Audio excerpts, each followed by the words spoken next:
Hi everyone, in this week's dispatch video we're talking about a maternity query that came in on one of our matters last week, and that's a question over whether an employee can designate the birth date as their start date for maternity leave. So when somebody becomes pregnant and notifies their manager, can they simply say that I want my leave to start on the day that my baby is born?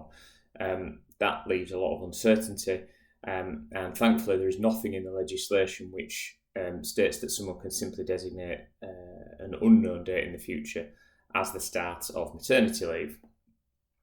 So they have to notify a date which is no later than 11 weeks before the start of the birth.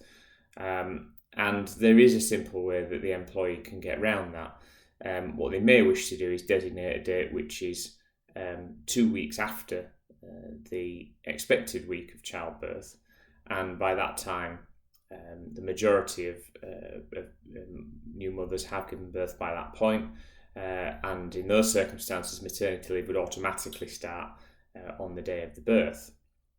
The other question is around the return to work. So if aside from an employee not being specific about when exactly they want their leave to start, is an employee obliged to tell an employer when they wish to return? Well, the answer on that is no. If the employee doesn't notify a specific return to work date, the employer must assume that the employee is taking the full ordinary and additional maternity leave entitlement. So that's 52 weeks of leave, and the return to work date would be 52 weeks from the start of the maternity leave. The employee does have the right, though, to request to bring that date forwards. They must give 8 weeks notice of an earlier or changed return to work date.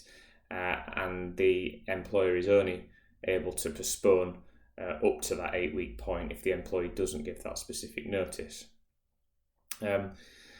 If the employee fails to give adequate 8 weeks notice and still returns to work in the meantime, the employer doesn't actually have any obligation to pay the employee for any work carried out while that delay or while that return was postponed.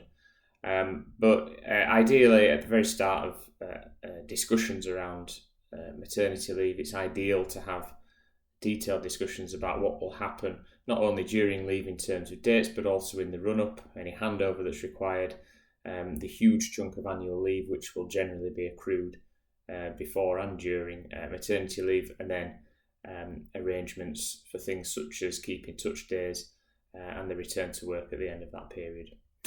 So I hope that's been very helpful. If you need anything else on maternity leave or anything employment-wise generally, please do get in touch. Visit the website chadwicklawrence.co.uk or email employmenthub@chadlaw.co.uk. Thank you.